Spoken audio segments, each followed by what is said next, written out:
Hello दोस्तों, मैं विशाल शर्मा। मैं आप लोगों को कक्षा 10वीं का गणित का पहला चैप्टर पढ़ाऊंगा जिसका नाम है वास्तविक संख्या। और वास्तविक संख्या में कुछ इंपॉर्टेंट टॉपिक है जो उसको पहले हम लोग कवर करेंगे, उसके बाद से टॉपिक कुछ क्वेश्चन सॉल्व करेंगे। जैसे सबसे पहला टॉपिक आता है इसमें प्राकृतिक संख्या। और प्राकृतिक संख्या देख लेते हैं हम इसको। क्लास 9 में भी इसको हम लोग पढ़े हैं, क्लास 9 में भी पढ़े हैं, लेकिन एक बार इसको देख लेंगे, जरूरी है। इसको बोलते हैं नेचुरल नंबर।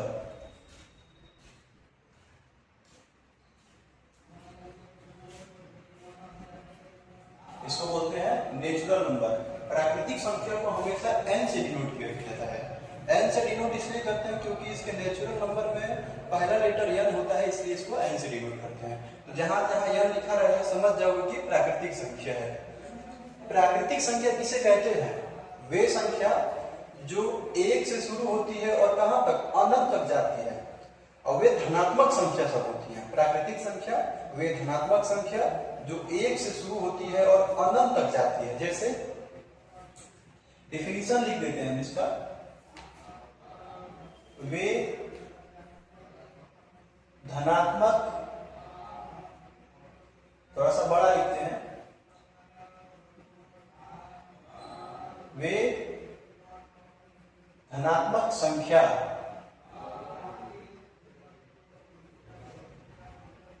जो 1 से शुरू होती है, 1 से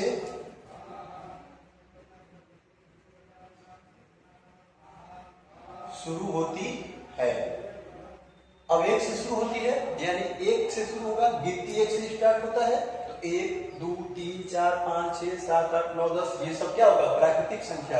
अब शुरू हुआ है 1 से, तो सबसे छोटा प्राकृतिक संख्या क्या होगा? 1। तो इसके एग्जाम्पल में जब लिखेंगे तो एग्जाम्पल में क्या आएगा? 1 2 3 4 5 6 7 8। अब अपने हिसाब से इसको डाट डाट करके कहां तक ले जाओगे? अनंत तक ले जाओगे। वे धनात्मक संख्या जो 1 से शुरू होती है और अनंत तक जाती है, और अनंत तक जाती है, अनंत तक जाती है।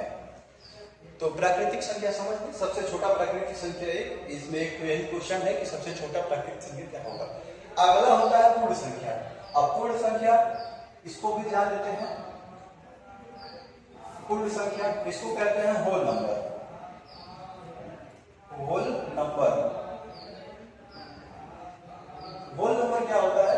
जैसे ये प्राकृतिक संख्या 1 से शुरू हुआ है ना, बस इसी की जगह पे प्राकृतिक संख्या की जगह पे 0 से शुरू होगा। वे धनात्मक संख्या जो 0 से शुरू होता है और अनंत तक जाता है।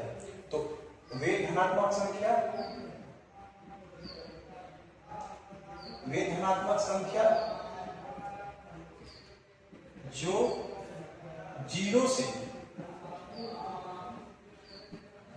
शुरू होता है और अनंत तक जाता है, अनंत तक जाता है। अब उसे क्या कहोगे? उसे पूर्ण संख्या कहते हैं। तो 0 से शुरू होगा, तो एग्जाम्पल में इसे क्या करेंगे? एग्जाम्पल में 0 से शुरू करेंगे हम लोग। एग्जाम्पल में 0 1 2 3 4 5 6 7।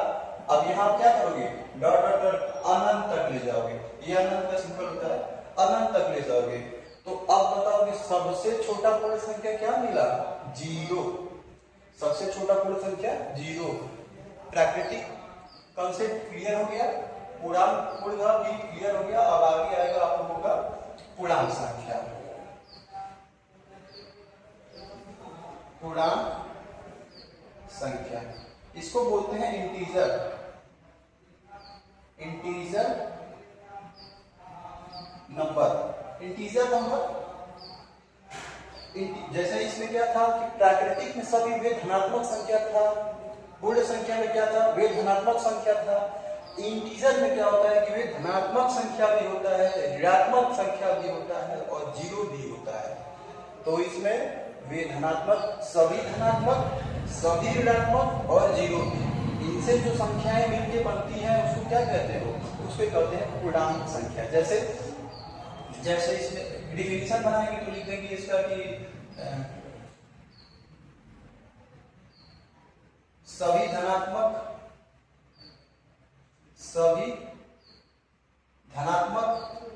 कामा सभी ऋणात्मक और जीरो से मिलकर बनी हुई संख्या को, से मिलकर बनी हुई संख्या को क्या कहोगे, पूर्णांक कहोगे, पूर्णांक संख्या कहते हैं। अब इसका एग्जाम्पल अगर बनाना होगा तो हमको सभी ऋणात्मक दिखाना होगा, जितने भी ऋणात्मक होते हैं, एक से लेकर -1 से लेके माइनस इनफाइनाइट तक, सभी पॉजिटिव यानी कि सभी धनात्मक +1 से लेके प्लस इनफाइनाइट तक, पूरा का पूरा। तो इसको एक सीधी लाइन में दिखाने के लिए एक चार्ट दिखाते हैं ना, जैसे यहाँ पे 0 रख देते हो, इधर +1 +2 कामा करते रहो, +3 +4 5 6 7 8 ऐसे करके कहाँ इनफाइनाइट तक। ये प्लस लिखे चाहे मत लिखे, ये प्लस ही होता है। -1 -2 -3 -4 -5 -6 और ये भी कहाँ इनफाइनाइट तक, ये भी कहाँ तक जाएगा, इनफाइनाइट तक। तो पूर्णांक का मतलब कि अब कोई भी पूछ देगा कि ये 25 पूर्णांक है कि नहीं है, तो कह दोगे पूर्णांक है, क्योंकि ये प्लस है। और -25 पूर्णांक है कि नहीं, तो पूर्णांक है। माइनस है तो कोई भी माइनस का नंबर दिख जाएगा, सभी पूर्णांक होता है। कोई भी प्लस का नंबर दिख जाएगा, सभी पूर्णांक होता है। पूरे पहला चैप्टर से लेके 14वां चैप्टर तक गणित में जितना सारा नंबर पूर्णांक होता है, जिसके आगे प्लस और माइनस लगा रहना चाहिए। अब इसमें क्वेश्चन एक आता है कि क्या सभी प्राकृतिक संख्या पूर्णांक होगा, क्या सभी प्राकृतिक संख्या पूर्णांक होगा। ध्यान से सुनिए कि क्या सभी प्राकृतिक संख्या पूर्णांक होगा, तो हाँ होगा। क्यों, क्योंकि प्राकृतिक संख्या में आता है 1 2 3 4 5, यही सब आता है। अब पूर्णांक में देखो मिल रहा है कि नहीं, यहाँ पे है ना 1 2 3 4 5 6 7 8, ये सभी मिल गया। अब ऐसे ही आ जाएगा कि क्या सभी पूर्ण संख्या पूर्णांक है, तो उत्तर होगा कि हाँ है। क्यों, क्योंकि इसमें 0 1 2 3 4 5 6 सब है। इसमें देखो है 1 0 1 2 3 4 सभी है, तो सभी प्राकृतिक संख्या को पूर्णांक कह सकते हैं, सभी पूर्ण संख्या को भी पूर्णांक कह सकते हैं। लेकिन सभी पूर्णांक प्राकृतिक संख्या नहीं हो सकता, क्योंकि पूर्णांक में ये माइनस वाले नंबर होते हैं, जो इसमें माइनस वाला नहीं दिखेगा, इसलिए ये दोनों नहीं होगा अपोजिट में। आगे क्या है, इसके आगे है आप लोग का सम संख्या। एक बार इसको देख लो, लिखना होगा तो लिख लेना, मैं हट जाता हूँ, स्क्रीनशॉट ले लेना। आगे क्या होता है, नंबर आता है सम संख्या। सम संख्या भी आप सभी लोग जानते हो कि सम संख्या किसे कहते हैं। सम संख्या होता है वे संख्या जो 2 से कट जाती है, उसे सम संख्या कहते हैं।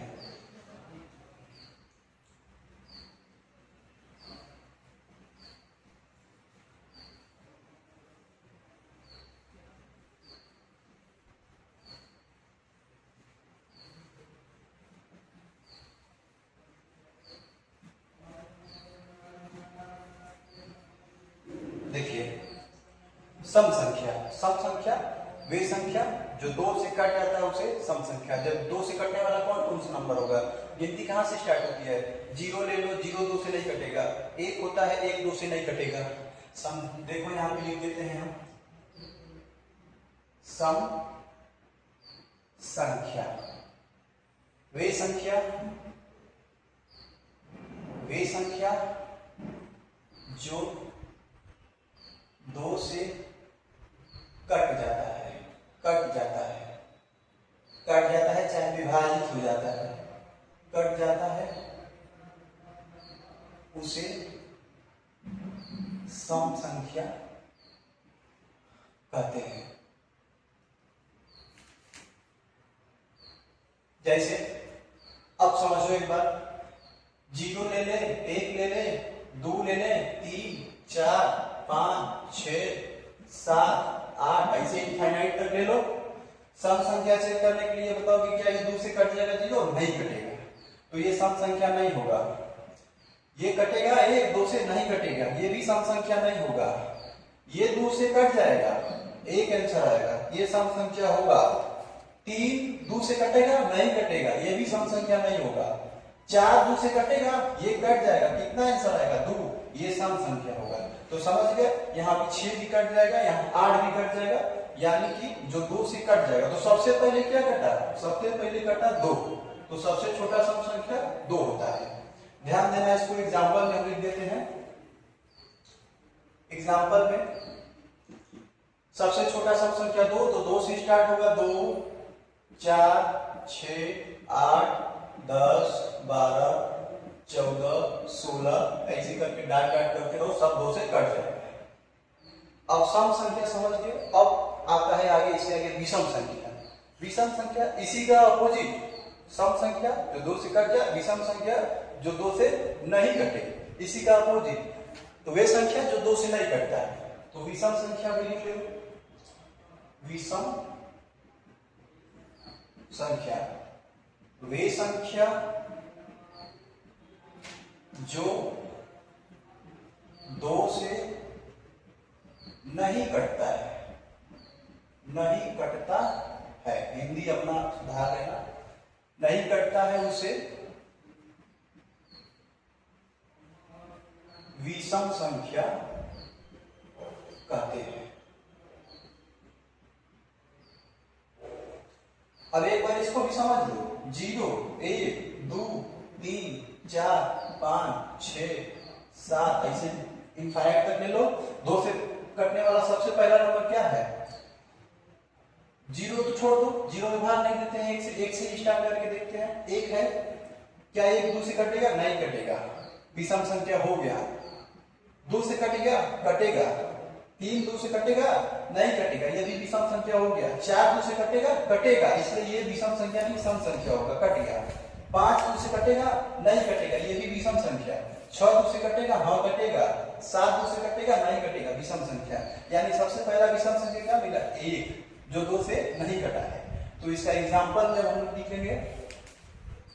एग्जाम्पल में हो जाएगा 1 3 5 7 9 कट जाए, सॉरी 9 भी हो जाएगा, 11 13 ऐसे करके जो 2 से नहीं कट रहा है वो सब क्या होगा? वो सब हो जाएगा आप लोग का इनफाइनाइट तक ले लीजिए, विषम संख्या हो जाएगा। जो 2 से, सब सारे नंबर 2 से नहीं कटते हैं, ये सब क्या हो जाएगा? विषम संख्या। अब विषम संख्या के बाद आता है अगला टॉपिक, जैसे नंबर आएगा, सम संख्या होगा, विषम संख्या हो गया। अब समझ लो अभाज्य संख्या। अभाज्य संख्या किसे कहते हैं? तो अभाज्य संख्या भी देख लेते हैं। ये सब टॉपिक पहला चैप्टर पढ़ने के लिए ये सब जानना बहुत जरूरी है। पिछली सारी कक्षाओं में सिखाया जाता है, इसमें भी थोड़ा थोड़ा समझते जाओ। जैसे अभाज्य संख्या। अभाज्य संख्या, अभाज्य संख्या किसे कहते हैं? अभाज्य संख्या समझने के लिए ऐसे समझिए, जिसके केवल 2 गुणनखंड होते हैं उसको अभाज्य संख्या कहते हैं। जिसके केवल 2 गुणनखंड होते हैं उसको अभाज्य संख्या। 2 गुणनखंड का मतलब 2 लोगों से कटेगा। जैसे 5 लिख दोगे, 5 किससे कटेगा? 5 तो 1 से कटेगा, फिक्स है। अब 5 से ही कटेगा, इसका मतलब 5 क्या है? अभाज्य संख्या। ऐसे कोई भी नंबर ले लो, जैसे 1 तो खाली 1 से कटेगा, तो यह अभाज्य नहीं होगा, इसका दूसरा गुणनखंड नहीं है। 2 1 से कटेगा 2, और 2 2 से कटेगा, और किसी से 2 नहीं कटता है। तो अभाज्य संख्या में वे संख्या जिसका केवल 2 गुणनखंड होता है, वे संख्या जिसका केवल 2, हिंदी में लिखना 2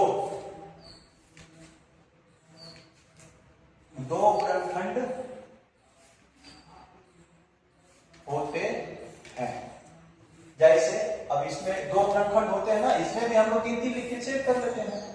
3 4 5 6 7 इनफाइनाइट तक। दो से किसका किसका दो गुणनखंड होगा, मतलब कौन कौन सी संख्या है जो केवल दो लोगों से कटेगा। एक तो स्वयं से और दूसरा एक से। जैसे 2 है, एक से कटेगा और स्वयं से कटेगा, 2 से कटेगा, ये अभाज्य हो गया। 3 एक से कटेगा और 3 तीन से कटेगा, अभाज्य।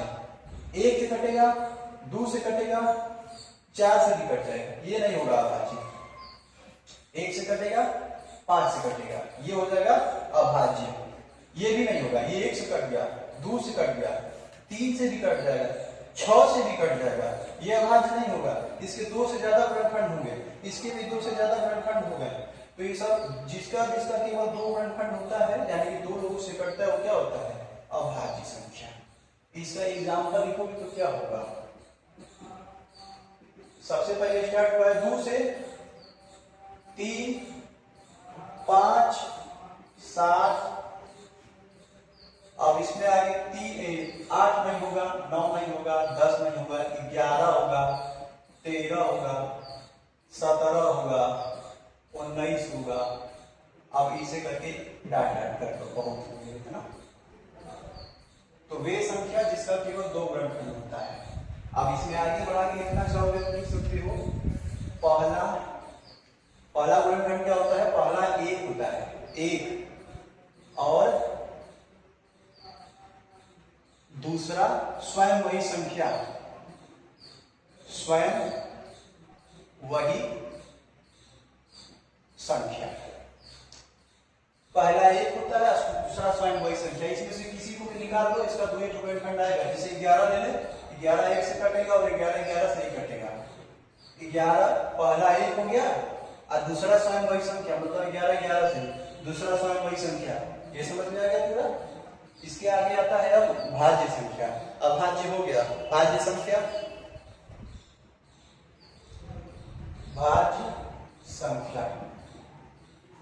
भाज्य संख्या किसे कहते हैं, तो भाज्य संख्या वे संख्या जिसका 2 से अधिक गुणनखंड होता है, मतलब 2 से ज्यादा लोगों से कट जाएगा।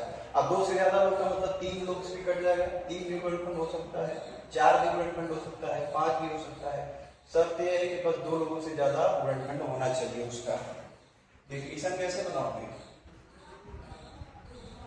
वे संख्या जिसका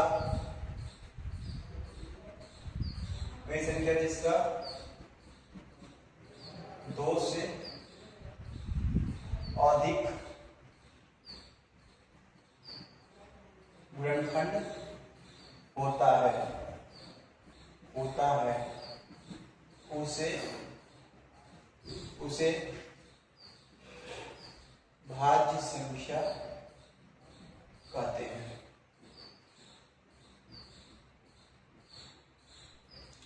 दो से अधिक गुणनखंड किसका होता है, जैसे गिनती लिख के चेक कर लो। इसमें भी क्या करना है, 1 2 3 4 5 6 7 8 इनफाइनाइट तक जाएगा। एक तो होगा नहीं, केवल एक ही गुणनखंड होगा, ना ये भाज्य होता है ना अभाज्य होता है। 2 1 से कटेगा और 2 से ही कटेगा, ये तो अभाज्य हो गया, 2 ही गुणनखंड है। 3 भी अभाज्य होगा। 4 को चेक करो, 4 1 से कटेगा, 2 से कटेगा, 4 4 से कटेगा, ये क्या हो जाएगा, ये भाज्य हो जाएगा। 5 भी तो अभाज्य में लिखवा दिया। 6 को चेक करो, 1 से कटेगा, 2 से कटेगा, 3 से कटेगा और 6 से भी तो कटेगा। तो इसका मतलब इसके 2 से ज्यादा, इसके 3 गुणनखंड है, इसके 4 गुणनखंड है, 2 लोग से ज्यादा से कट गया ना, बस। तो ये भाज्य हो गया, ये भी भाज्य होगा। 8 भी चेक करोगे तो 1 से, 2 से, 4 से, 8 से, इसके भी 4 गुणनखंड होंगे, 2 से ज्यादा होंगे, भाज्य हो जाएगा। इसका एग्जाम्पल बनाओगे तो कैसे बनाओगे, सबसे पहले स्टार्ट करेंगे हम लोग कहां से, 4 से। मोस्ट इंपॉर्टेंट क्वेश्चन है ये। सबसे छोटा भाज्य संख्या क्या होता है, 4। 4 6 8 10 12 14 16, इसमें 9 भी होगा, 8 के बाद 9 भी होगा, क्योंकि 9 1 से कटेगा, 3 से कटेगा और 9 से भी, 9 भी लिख लो इसी में इनफाइनाइट तक।